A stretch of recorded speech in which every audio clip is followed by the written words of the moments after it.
नमस्कार मित्रों।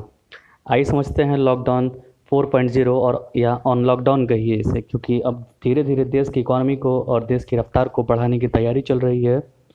ये आपको सामने सदाबहार फूल दिख रहा होगा, जिसे भारत के अन्य क्षेत्रों में विभिन्न विभिन्न नामों से जाना जाता है।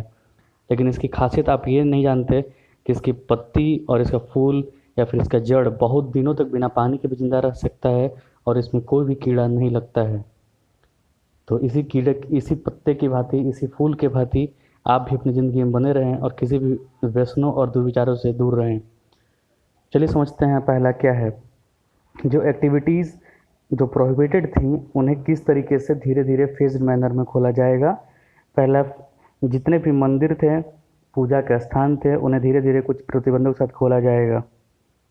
शॉपिंग मॉल्स खोले जाएंगे, होटल्स खोले जाएंगे, रेस्तरां भी खोले जाएंगे। दूसरा है, फेज़ 2 में जितने भी स्कूल कॉलेजेस वगैरह हैं वो सारी जुलाई से खुलेंगी, लेकिन जहाँ पे कंटेनमेंट एरिया या फिर रेड जोन से बाहर है, ग्रीन जोन है, वहाँ पे स्टेट या फिर यूनियन टेरिटरीज अपने मर्जी से अपने सहूलियत के हिसाब से जहाँ पे सुरक्षित होगा वहाँ पे वो खोल सकेंगे, लेकिन डिस्टेंस मेंटेन करना होगा कम से कम 2 मीटर का, मतलब 6 फीट का। तीसरा फेज़ है, तीसरे फेज़ में और जितने भी एक्टिविटीज़ जैसे जिम्स वगैरह, जिम्स और मॉल्स, होटल्स वगैरह जितने भी थे, उन्हें कंटेनमेंट जोन यानी कि जो एरिया में ज़्यादा कोरोना निकल रहा है उस एरिया के बाहर खोलने की एक फेज्ड मैनर में, जिसमें कि एम्प्लॉय कम हो, लोग कम आए, उस हिसाब से देख देख के खोलने की छूट मिलेगी जो राज्य सरकारें जहाँ चाहेंगी। मतलब इसमें भी राज्य सरकारों को पूरी तरीके से छूट मिली हुई है। वो पहले की तरह containment zone, red zone, buffer zone, orange zone और ग्रीन जोन घोषित करने के लिए छूट मिला हुआ है उन्हें। और जितने भी वल्नरेबल लोग हैं, मतलब 60 साल के ऊपर जितने लोग हैं, उन्हें इजाज़त नहीं मिली है। और जो नाइट कर्फ्यू है उसे बढ़ाकर रात के 9 बजे से सवेरे 5 बजे तक अभी भी आप रात में मूवमेंट नहीं कर सकते हैं। आगे है unrestricted movement of person and goods. कहने का मतलब कि पहले आपको पास चाहिए होता था दूसरे ज़िले में जाने के लिए, दूसरे राज्य में जाने के लिए, लेकिन सरकार ने राहत देते हुए सबसे बड़ी घोषणा की है कि अब कहीं पे भी जाने के लिए, भारत के किसी भी कोने पे जाने के लिए आपको पास की ज़रूरत नहीं होगी, बशर्ते वो कंटेनमेंट जोन यानी कि रेड जोन में एरिया ना आता हो।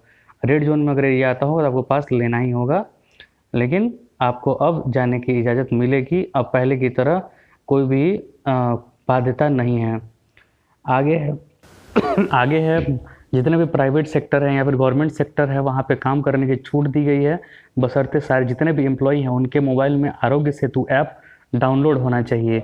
सोशल डिस्टेंसिंग नॉर्म्स जो हैं उन्हें फॉलो किया जाना चाहिए, मास्क पहन के जाना चाहिए और परिसर में ज़्यादा भीड़ नहीं होना चाहिए। और साथ ही साथ वहाँ पर डिसैनिटाइजेशन का भी पूरा ख्याल रखा जाना चाहिए। और साथ ही साथ वर्क फ्रॉम होम को भी बढ़ावा दिया जाना चाहिए जितना पॉसिबल हो। और नेशनल डायरेक्शंस क्या है? नेशनल डायरेक्टिव्स यही हैं, आपको पब्लिक प्लेस पे या घर पे भी आपको फेस मास्क लगा के चलना है, सैनिटाइजेशन करना है, हाथ धो के चलना है, कम से कम 2 व्यक्तियों के बीच में 6 फीट यानी 2 मीटर की दूरी होनी चाहिए। पान, गुटखा, बीड़ी, सिगरेट ये सब बंद होना चाहिए। कहीं पे भी आप पब्लिक प्लेस पे नहीं थूकेंगे, अगर थूकेंगे तो पनिशेबल ऑफेंस है, आप पे केस चलेगा। और जितने भी लार्ज गैदरिंग वाले एरिया हैं जैसे कि मैरिज में कम से कम 50 लोगों को शामिल होने की अनुमति मिली है और दाह संस्कार में 20 लोगों को शामिल होने की अनुमति मिली है। तो आप भी पान, गुटखा, बीड़ी, सिगरेट छोड़िए और अच्छी ज़िंदगी जीने का प्रयत्न कीजिए और इस लॉकडाउन में धीरे धीरे सब कुछ सामान्य होगा।